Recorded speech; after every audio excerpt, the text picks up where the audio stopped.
In a world full of turmoil, despair, and darkness, you need to carry the light. Season 3 of the Get Attitude podcast is where we will ignite your mind, your heart, and your attitude. And welcome to the Get Attitude podcast, the GAP. I am your host, glennbill, international best-selling author, keynote speaker, and all-time curious attitude student. Please remember to like us, share us, and subscribe and follow our podcast. Today we have a very special guest with us, somebody with about as many titles as myself. He is a person that is a constant giver. He is a mayoral candidate here in Indianapolis. He is also an attorney, a college instructor. He's a political writer and a radio talk show host. Ladies and gentlemen, we want to welcome Abdul-Hakim Shabazz to the Get Attitude podcast. Thank you, my friend. Every time I hear my introduction on my titles, I get more and more tired. Yes, I don't doubt that.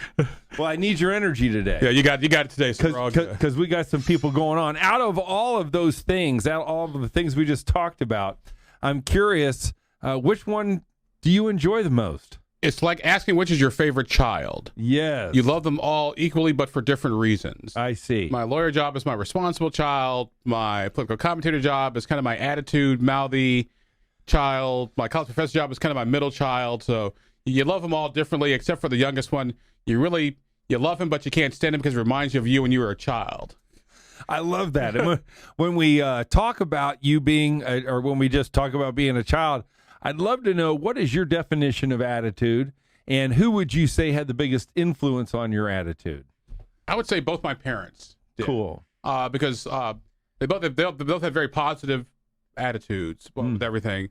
And what's interesting is that my mother always said that everything happens for a reason, whether it's good or bad. So just be smart enough or patient enough, and you'll figure out exactly what it is. I see. And she's right, because as I jokingly say, had my ex-girlfriend not broken up with me, I'd have never met my wife. Well, there you go. Right. And then tell us about your father's influence on your attitude. His attitude was the belt, actually. I'm just kidding. Right. I was my father's oldest male child. So he had a big belief. My father was a big believer in education. I see. He said, so no matter what, I can give you $25,000. You can buy a car. You can pay for education. Which would you do? Mm-hmm. Like, I take the education, Dad. It's like, why? Because you can't take that away. The car is eventually going to break down. You got to get another one. Like, exactly. Right. Yeah, my parents were big believers in education in our household growing up. And what were their professions? My father was an accountant. My mother was a caterer. Did you grow up here in Indianapolis? No, actually grew up in Chicago. Lived here twice. First tour duty was 1990 to 93. Okay. Because we lived in Europe for a while. Because my dad was he was in the military. I see. And so we went to Europe when there were two Germanys. So as I carbon date myself here. Right. West Germany, East Germany. Then came back here in 1990 because my grandmother lived in Champaign. She was ill at the time. So my mom wanted to be close to her as opposed to living in Pennsylvania somewhere. So we lived in Indianapolis. Also went to college in Northern Illinois University. The Huskies. Yes. Did that for a couple years. Then went to work in Bloomington, Illinois as a radio reporter for a while at WJBC Radio, which is literally 140 miles up the interstate from WIBC. Oh, my gosh. Radio. Okay. Did that for a couple years and went to graduate school at the University of Illinois, got my master's in government and public affairs. While doing that, I worked for a radio station called WMAY Radio. I was a political reporter covering the state house, state capitol.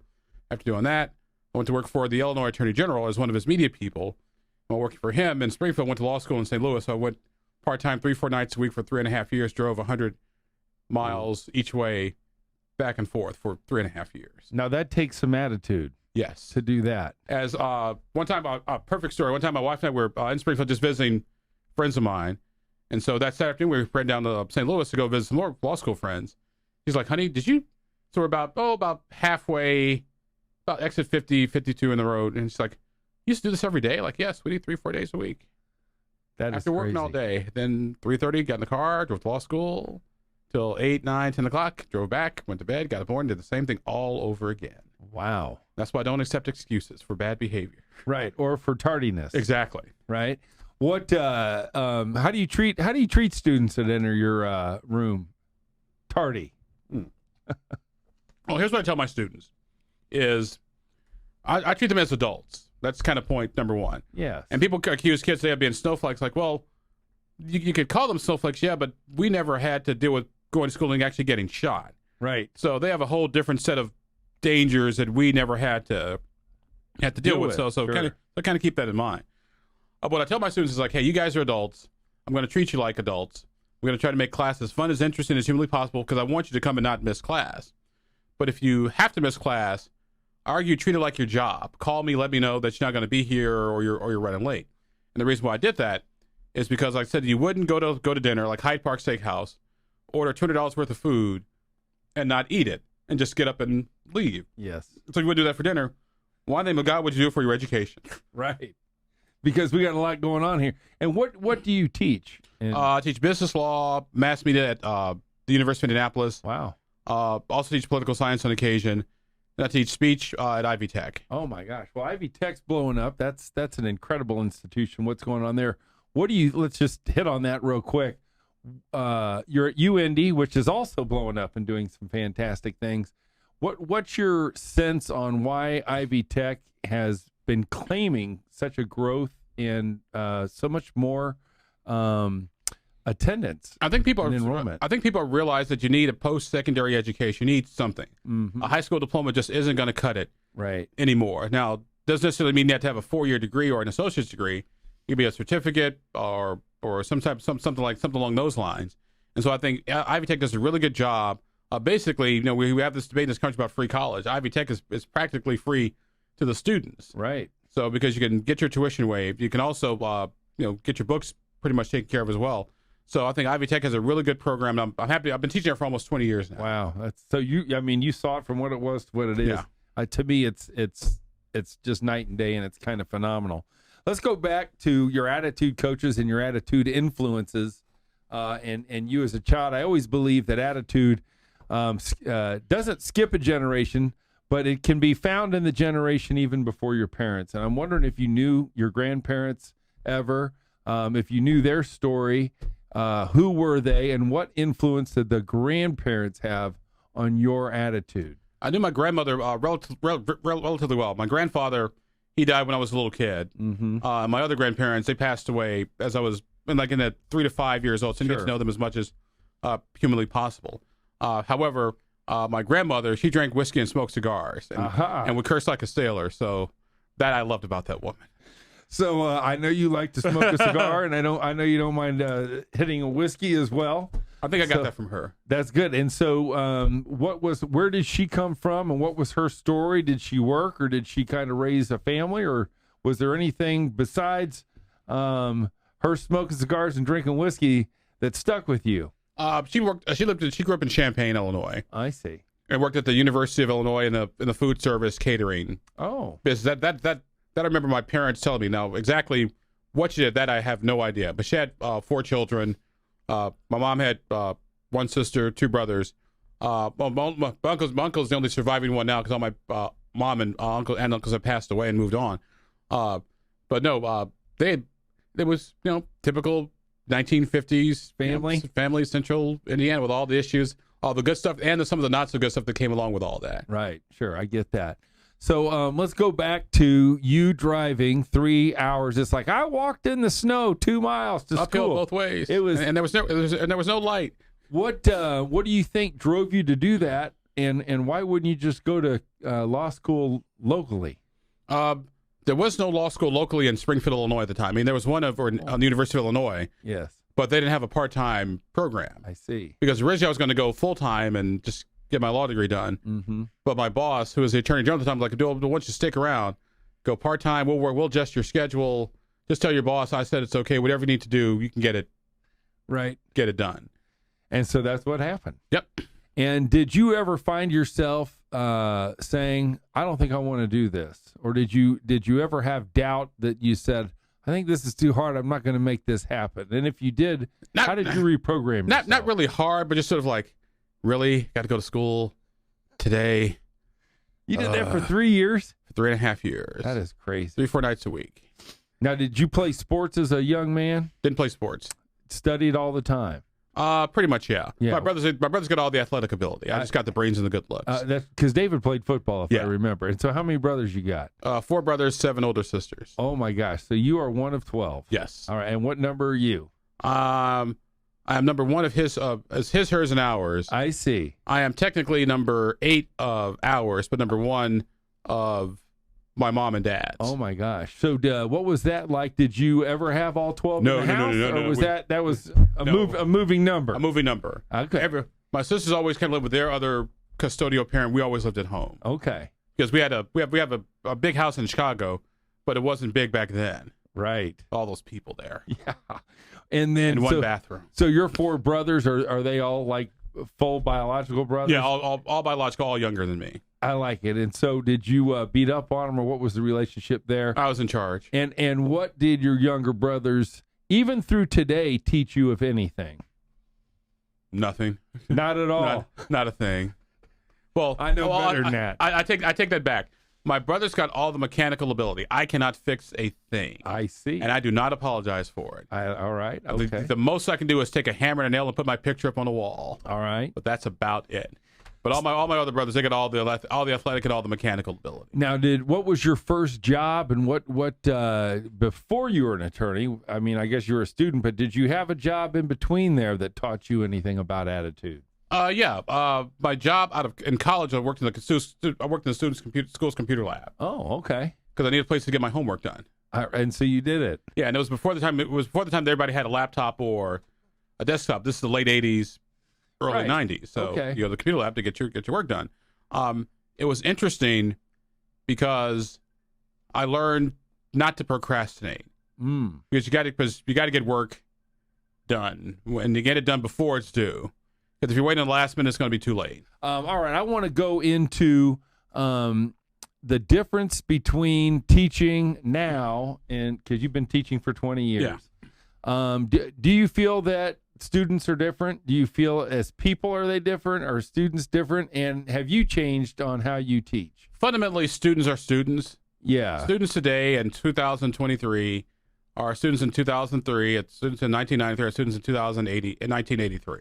Right. And I kind of have to laugh and chuckle that we complain about young people today because all people complain about young people today is what people complain about people in our age group, people in our parents' age group. I mean, my great-grandfather would complain about my grandfather's zoot suit. Right. You know, with the big wide brim hat and the long coat and the chain thing that he swirled around back in 1920 something. Oh yeah. And then my father would complain about, my grandfather would complain about my dad, like these young people lazy, no work ethic, blah blah. So people are always going to complain about the next generation that's coming up. My thing is I've always treated my students like adults, and basically said, look, guys. You're grown-ups here. I'm not going to tell you what to do. I don't take attendance. I mean, your attendance is how you perform on the tests because there's going to be stuff we can talk about in class. You tell them that you're not taking attendance up front. Yep. That's good. Yeah, I tell them, but I warn them, though, that although I don't take attendance, there's going to be stuff we talk about in class that's not in the textbook. Right. So it behooves you to be here. Oh, yeah. We reward students. We reward those who show up and who participate. Tell me about being a on-the-beat reporter. So you did TV and radio, it sounds like. And number one, I'd love to know, like, who's the most famous person you've interviewed or got to meet, and what did you learn from them?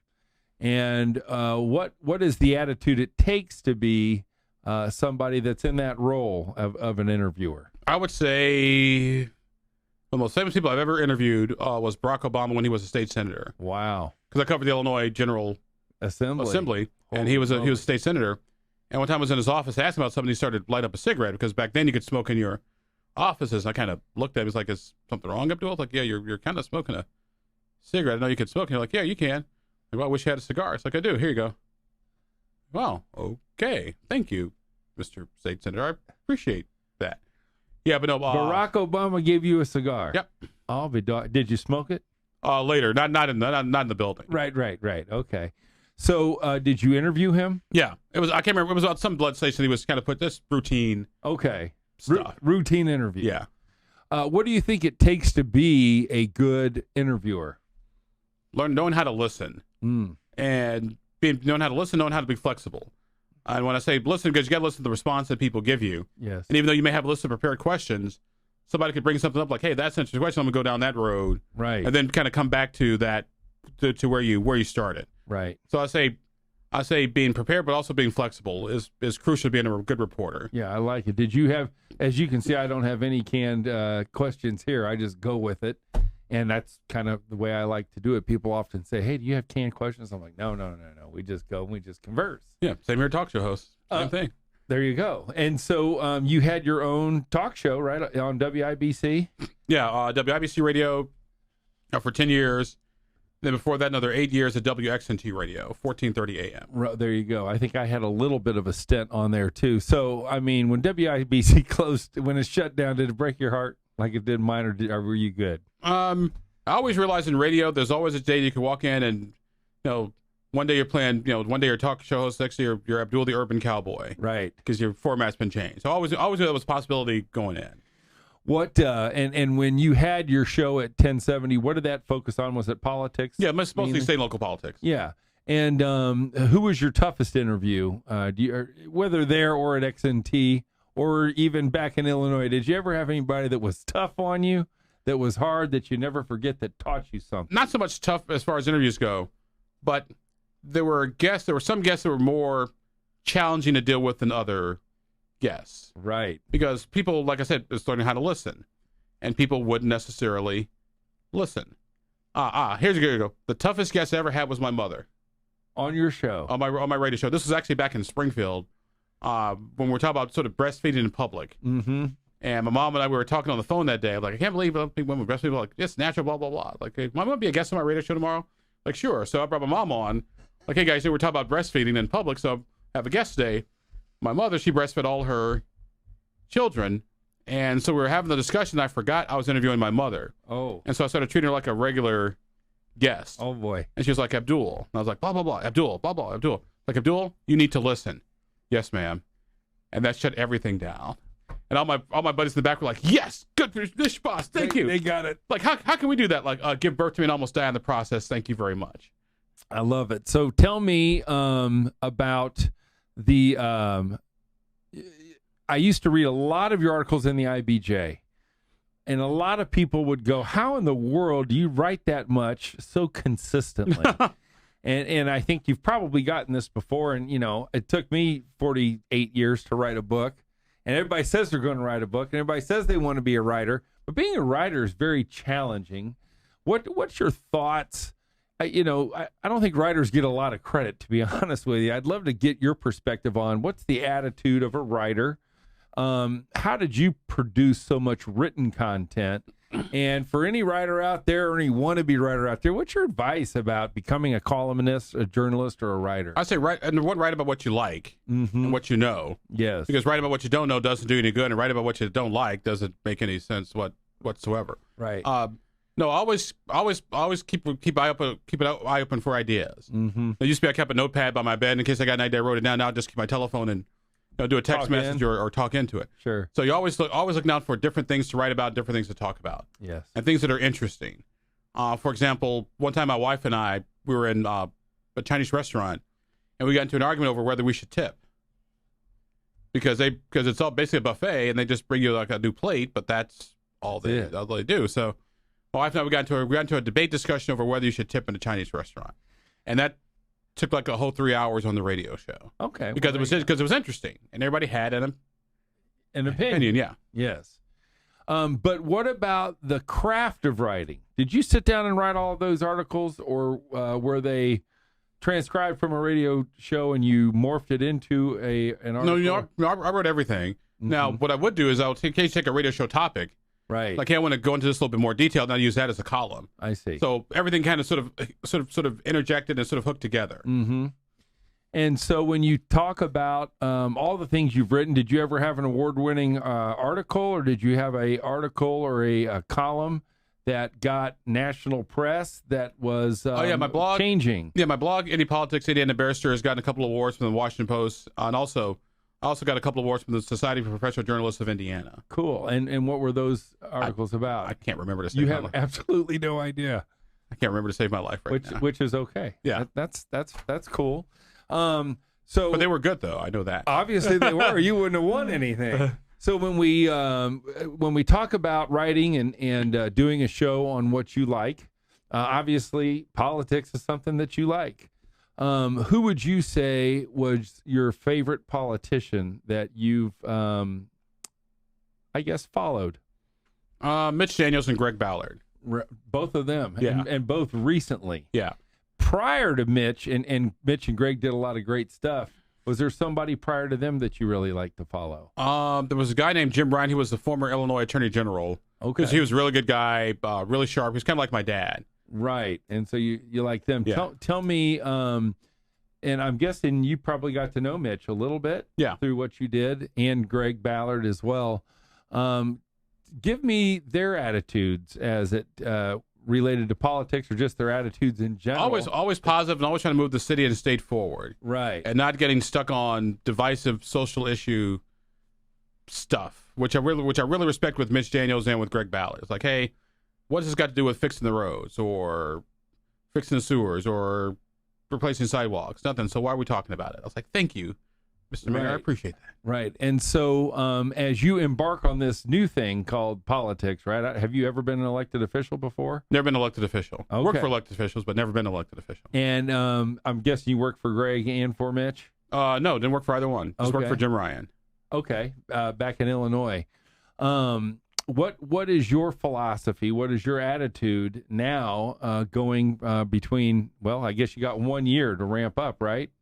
Is that right? Yeah, May. You got 1 year to go before the primary. Well, actually, no. The primary is in less than 60 days. So the primary is hitting. Oh, that's right. We got the big, and then May 2nd is the primary. And then November 2nd, 3rd, or 4th is the general election.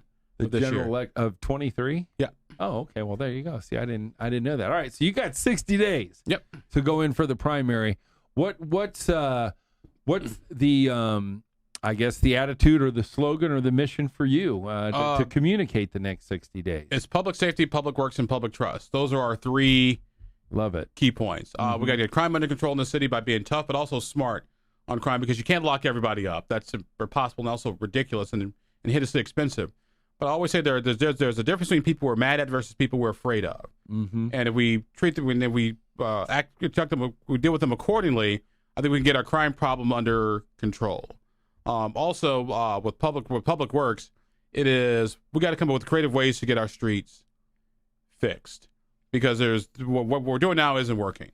And one of the things that I've talked about doing is creating almost creating a road TIF type district, where you take money from, say, within, say there's a gas station around the corner. We basically draw a mile square, and we take 1 cent from either the gas tax or the sales tax on gasoline, use that for roads in that area, for sidewalks in that area, and for potholes in that area. So that way you have a dedicated source of funding within a mile of that gas station to take care of your roads, take care of your bridges, sewers, take care of infrastructure. Now, granted, we can debate whether it's going to be a tax increase or whether it's something from the state. We can have that debate and discussion, but I think it's a good debate discussion to have. But we need to come up with creative ways to fix and solve our city's issues, our city's problems. And with public trust, just trust the government to leave you alone. There's a novel concept. Yes. Just leave you alone. Right. I love it. Just let you live your life. So public safety, definitely a hotbed, hot flash, easy way to get pulled in several directions on that. What's your strategy on and what's your message, right? I mean, we have a lot of angst between the public and the police. What's your thought on how to heal that divide? What's the conversation need to be? Well, first of all that defund the police nonsense, that's not going to happen. Yes. That's not going to. No, that's not going to happen. That's not going to happen. With you. Right. So anybody think about defund the police, forget about it. It's not happening here. Maybe go talk to one of the other candidates. I think with building trust, it's about building relationships, and it's making sure that police are out of the vehicles, talking to people on a regular basis, but also neighborhood folks knowing, hey, you know what, we have a responsibility as well too. Right. Because I argue public safety is a right. You have a right to be safe in your home. Sure. People like your parents, my parents, both my parents are gone, but shouldn't have to be afraid to leave their house because they're worried that some knucklehead's going to fire a gun, right, or shoot at them or something, or someone shouldn't be afraid to set their 8-year-old down in the living room to play a video game and worry about a bullet coming through the window. My thing is, if bad guys want to take each other out, go ahead, fine, but leave innocent people alone. Right. So when it comes down to messaging, like the other side, and I think this happens in many local markets where, I mean, we're leaning D, obviously, in Indianapolis. There is a path to victory that we've spoken about. How do you get Democrats to buy into you? You talk to independents and thoughtful Democrats, right, who are also just tired of the city of Indianapolis and how things are going right now. Right. I argue that there are 20% of the voting population who will always vote Democratic, another 20% who will always vote Republican. Those are the extremes on both sides. Sure. Okay, fine, whatever. So need to go for the middle. And like we said before we got on the air, only 24% of people think that when we polled back in December of last year, only 24% of the public thinks the city's on the right track. Only a third think the mayor should go for a third term. And only 40% say they'd vote for him in a Democratic primary.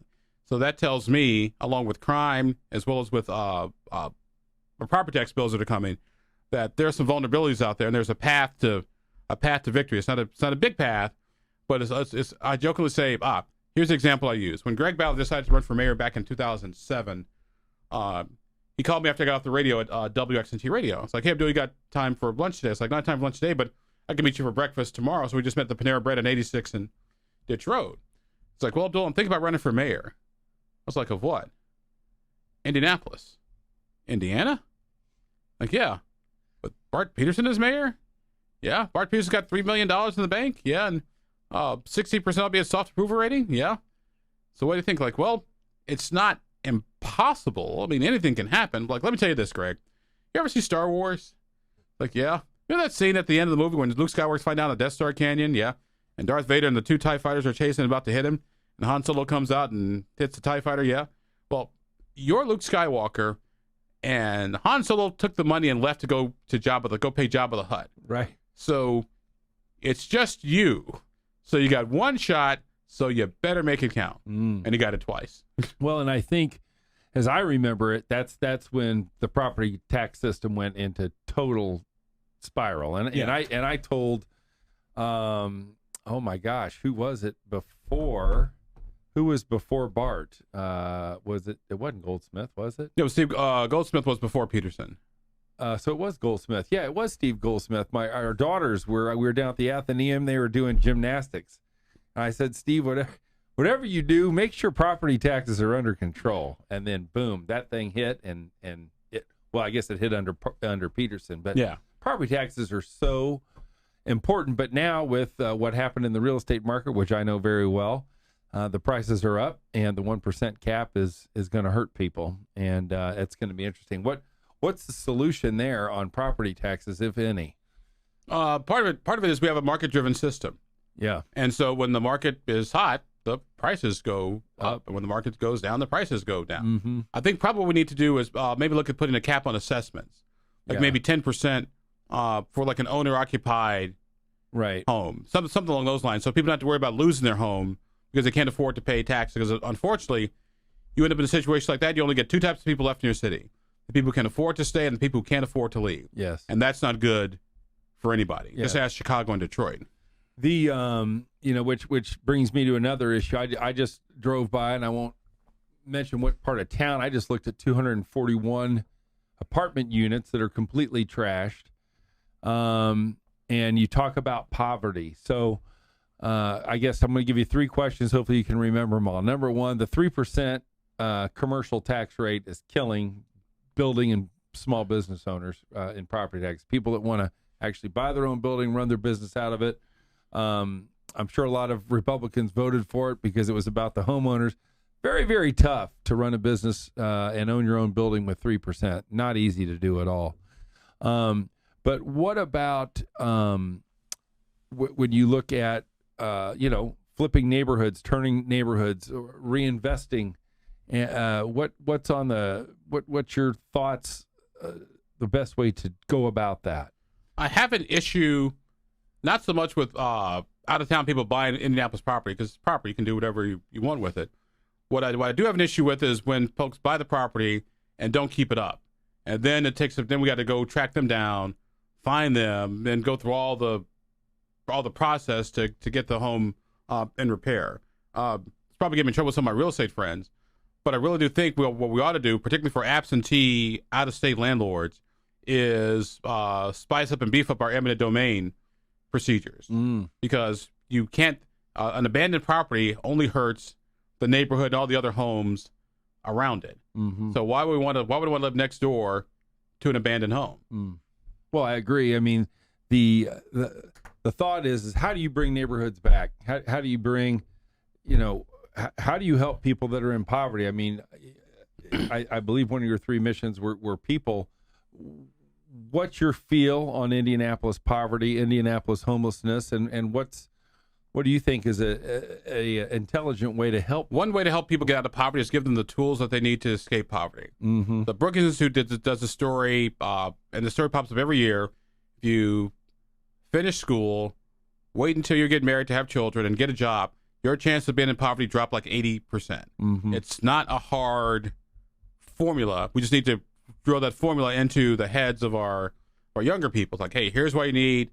A degree or a certificate or something. Here's why you need to wait till you're married to have children. I'm not trying to tell you what to do with your reproductive organs. I'm not that kind of person, but just telling you from a practical perspective, this is probably an easier thing for you to do. Mm-hmm. And there are jobs out there that are jobs are plentiful. Yeah. We just don't have the skill set to get the jobs. So part of what I did, and this kind of ties to my public safety platform, is if you are on probation and you're a nonviolent offender, here's what we're going to do. Instead of sending you to jail, what we're going to do is we're going to send you to school. We're going to send you to Ivy Tech. Because number one, it's cheaper. Because it's funny because my wife asked me, like, honey, you're giving people free education. I love it. My wife's like, honey, you're giving people a free education to break law? Like, no, sweet, not at all. Because remember, when you went to University of Indianapolis, if you missed school, you just missed school. If these guys miss school, they violate their probation, they're going to jail. Yeah. So FYI on that. And then and to me, once you get your degree, then we expunge your record. Mm-hmm. That's great. I think the smarter public that we can have, the better off we're all going to be. I mean, there's no doubt about that. And the city's always going to have a certain amount of issues. I mean, going to have a certain amount of crime, certain amount of road issues, because that's life in the city. Yeah. I mean, I chose to live in the city because I like city life. My friends chose to live in the suburbs. Other friends chose to live in the country because we all have our different preferences, which is fine. But I do think that Indianapolis can do much better than it's doing right now. What's the biggest hurdle you're going to face to become the next mayor of Indianapolis? I'm running as a Republican. Indianapolis leans Democratic, so you always got that 60-40 sort of split. Yes. But I do think that if we can get our message out, because we don't need to raise as much money as the mayor, just got to raise enough money to be competitive. Mm-hmm. And if anybody doesn't think the little guy can beat the big guy, I remind you the Americans fighting the British soldiers during the Revolutionary War, and the Viet Cong fighting the U.S. Army back in the 1960s. I mean, these are the two most powerful armies on the face of the planet, and guys who were hanging out in trees and jungles basically I like it. beat them. So it's not him. And if you, by the way, if you think money will solve all your issues, then I remind you to look at Willie Wilson, who ran for mayor of Chicago, who was a millionaire who came in 5th place. Yeah. What did you think of Mayor Lightfoot? Actually, I kind of liked her. Did you? She reminded me of my mother, just sort of no nonsense, just doing her thing. Yeah, but that was a bit of a problem in Chicago because you got to do the politics to go along with. That's right. Yeah. You got to pay to play. What was the toughest thing that you've ever had to overcome in your life? I would say moving to Europe was tough. Yeah, because I was just turned 17 years old, just graduated from high school. We were there for 2 weeks, and it was time for me to go to college. Mm-hmm. And so my dad gave me 2 suitcases, an even heavier typewriter, put me on a train, gave me 200 marks, like, son, I love you, but I got to take care of your mom and your brother, so call me when you get there. Wow. So you went to Europe alone? No. I was. We were all in Europe together. Oh, okay. We were in Kaiserslautern, Germany, which is like the southwest portion of Germany. I went to college in Munich, which is like the southeast corner. Yeah. It's like basically going from Evansville to So Cincinnati. you knew no one. Right. You're in Germany, and you had to survive. Yep. How did you survive? I had no choice. I had to. Right. Did you have a strategy, or did you just have the right attitude? Just do it. Did you learn German? I learned enough to not get ripped off by a cab driver. Okay, well, that's good. So, but ironically, I took 3 years of French in high school before moving to Germany. Right. So, what's the biggest challenge Indianapolis faces as a city right now? Like I said, part of it's crime, part of it's just sort of a general malaise. It's just seems to be over the city these days. Kind of going to your attitude. We're a status quo. Not so much even status quo. People just sort of like, whatever. It's like, no, you should be happy about where you live. Where you live. You should be excited about where you live. Mm-hmm. And you want your kids to live where you live as well. So I think to me, it's sort of people just need hope. Right. And just to feel better about where they are and where they live and what's their station in life. So if you get elected and you look at yourself or you look at our city in 4 years, what does it look like to you? What would be measurables that you look back and go, oh, my God, I can't believe we did it? Well, if I get elected, the first thing I'm going to do is ask for a recount. That's the first order of business. Are you guys sure about this? Are you sure this? I'm sure it's going to get asked for anyway. You sure this is the right thing to do? Because my wife wants to make sure we got one, too. Right. Which, by the way, my wife has been awesome at all this. Well, you need that. She has not been a fan of politics per se, but she gives me my space to do whatever I need to do, and that I'll love her to death and appreciate her. I would say just the first 4 years, just to get things back on track as where they were before the pandemic, before the George Floyd riots, and before just crime got out of control, and just sort of get things back to normal. Normally, be the first 4 years, and the second 4 years, try to do the next big thing. And how do you plan to cooperate and or influence the heavily loaded city council that you're going to be dealing with? Say, gentlemen, we're all here for the city. Right. That's simple. I argue there's no Republican or Democrat way to run a city. Either you know what you're doing or you don't. And so, and on Vapo's and I, the city council president, we have a really good relationship. We've known each other for years. And so we said, hey, Vop, no, I'm mayor, you're city council president. Let's go. Do what Ronald Reagan and Tip O'Neill used to do. Let's go in the back, have a beer, have a cigar, have dinner. Let's go talk about the city's issues. Let's get this all worked out. Yeah. So you're going to come with open arms and saying let's make that happen. Yep. But I would also remind people I am from Chicago, so don't screw with me. Right. I like it. Now, one thing that we always do when we end these interviews is we always call it knowledge through the decades. So we like to walk you through your life and at each decade in your life and ask you the attitude lesson that you would have learned. So we always start with birth. Do you have children? No, one son, but he's adopted. Okay, I got you. Well, that's still, that's still in.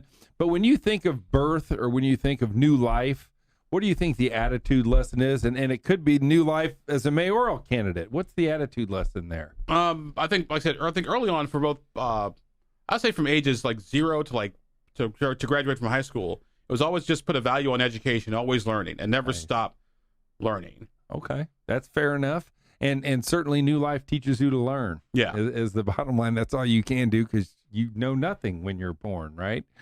So let's go to 10. I'd love to know, where were you at 10? You're living in Chicago. Yeah. I'd love to know, was there an incident in your life? Was there a story in your life? Was there a bully in your life that at 10 you said, you know what? I have an attitude lesson here. I'm going to change something. What do you remember from being 10? Actually, what I remember was actually literally being the smartest person in the room because I was already 2 grades ahead because I started school actually 3 years old. I love it. So, and when I was 12, I got invited to go to a sort of a meet and greet at Kenwood High School. It was on the north side of town. Oh, my God. They thought I was like 14, 15 years old. My dad's like, no, he's not. He's only 12. And no, he's not going to high school yet. And so you were like, damn, I'm smart. Do you have a high IQ? Were you tested? Is that one of the things? I'm not sure. I'm just brilliant. You don't want to know. You're just straight up brilliant. Just brilliant and incredibly good looking. I love it. So then let's go to 20. Do you remember turning 20 or turning 21? Where were you, and what do you think the lesson was, the attitude lesson was when you were 20 to 21? To be flexible. Because between 20 and 21 is when I left Germany to come back to the United States to finish school. So I had a whole different set of culture shock. Yeah. Going on. Then at a different school, different major, different friends. And so I learned to be patient and to just roll with the flow. Yeah. Cool. And then do you remember turning 30? Yep. And what were you doing at 30? And what was your attitude lesson at 30? Is this that kind of podcast? Yeah. Is that what I was doing at 30 years old? I'd rather not say. I'd rather exercise my Fifth Amendment rights. And that's okay. I'm just asking if you remember what your attitude lesson was. Did you? That's when I learned. Say something to yourself and go, wow. What did you learn? I learned that Red Bull and vodka doesn't mix very well. I love it. Right? It keeps you up way too late. Yes, it does. And it drags you down on your It's a stimulant goals. and a depressant. So, what am I drinking this for? It does absolutely nothing for me. Well, that's when it was all cool. Oh, yeah. Then, right? I'm guessing you're 40. Just turned 53. All right. So you and me are the same age. So that's good. I want to know what got married at 40. You got married at 40. Now, tell me real quick. So you've been married for 13 years. Yeah. That's cool. So the attitude lesson at 40 would be what then? Yes, dear. No, dear. And I'm sorry. What was I thinking, dear? I think you're right. Tell me more. Yeah, exactly. That's what I learned at 40 years old. Actually, No, it was interesting because having been single all my entire life, it was different kind of bringing a new person on board. It was an adjustment for me and my wife at the time. And one time we're in Chicago visiting my parents, and my wife wanted to go downtown. I was like, "You want to go downtown for what?" Like, we go look around. Like, sweetie, nobody goes downtown Chicago just to walk around. You go to take care of your business and you leave. You don't, unless you're a tourist. Yes. He's like, "I want to go downtown." So we got into an argument, and my dad was like, "Son, let me tell you something. Before you get into an argument with that pretty little wife of yours, ask yourself this question: is this really the hill you want to die on today? Right. And if it's not, then you just need to let it go." I love it. I'm not a big fan of Chicago. I think it's an extremely filthy town. What's your thoughts on cleanliness of the city? Indianapolis or Chicago? Well, I mean, I think we know Chicago's dirty as hell. How do you keep a city clean? I'm like, what? Is it just too many people and too many buildings up there? No, it's a big city, and you got That's big the way it is. That big city. That's what you get. Yeah. I think with here, it's not so much. Like I said, people need to feel better about the city of Indianapolis, and part of it is like dealing with the crime, dealing with the roads. It's also just picking up paper and trash. Yeah. And addressing our homeless issue. And one of the things I'm actually exploring is what Eric Adams, the mayor of New York City, is doing with his homeless, which is, this is going to sound cruel, but it actually makes sense, is involuntary civil commitments for people with serious mental health, mental issues. Yes. Because what good is now please note, there's a difference between homeless and panhandlers, a big difference. Yes. The panhandlers you see shaking the cup on Monument Circle where Starbucks used to be. Panhandlers are sleeping behind the garbage can in the alley, and the homeless sleeping behind garbage cans in alleys, and those people need our help. And so what I would like to do is maybe take some of these industrial kind of abandoned buildings, refurbish them, Absolutely, yeah, and then use those for like low barrier entries for the homeless, and that way you can also divvy it up for single men homeless, single female homeless women, homeless single mothers, because there are enough abandoned properties in and around absolutely the city of Indianapolis. So that's what I think we should look at doing to solve our homeless issue. Yeah, very good, very good. Let's get to 50. Only 3 years ago, was there an attitude lesson when you turned 50? What did you say to yourself? What were you thinking? What was the attitude lesson there? Like, wow, I made it to 50. Holy crap! I can't believe I didn't think I'd make it. Well, actually, it's not me. So all the other people didn't think I'd make it to 50. No, 50's been good. It's like being 30 all over again. Right. And about every 10 years, I start a new venture, new occupation, new job thing. Yes. And so 40 was getting married, 30 was going to finish in law school. Cool. Now it's like, okay, now let's go run for mayor and see what happens. I love it. I love it. Well, I'm excited to see what happens with you. As we do on every podcast, Abdul, there are people that are walking on a beach. There's people that may be crying in a car. There's people that maybe just walked out and got fired and said, I need to see what's going on with this guy. And we just like, for you mentioned hope. Hope's a bit ambiguous, many different definitions, but we just like to finish our podcast with our guests, giving those people who are listening to you one-on-one your message of hope for them, your message of encouragement for them, and then we're going to let you go. When people ask why am I running, is it because of crime? Yes. Is it because of the roads? Yes. Because of Malaysia City? Yes. But fundamentally, I'm running for the people who are listening to this podcast right now. You deserve, no, it's more than you deserve. You have a right to a safe city. You have a right to drive down the road and not worry about your tire breaking because another pothole that was there just a couple of months ago that the city fixed, and now it's back to being a pothole again. You just need to feel better about where you live. And I think if you go to my website, Abdul4Indy.com, you'll see a bunch of policy positions. You won't agree with everything, but hey, you got an idea, let me know. We'll be happy to change something if we think it makes sense. So, no, just go to Abdul4Indy.com, check us out. And like I said, we're doing this for you. Thank you all very much. I appreciate, Glenn, you having me on the show today. All right, Abdul. That is Abdul-Hakim Shabazz. He is a very intelligent candidate for mayor. He is a good person. I know that he cares. He believes in hope. You go to Abdul4Indy.com. You're going to be able to see all of his positions and policy alignments.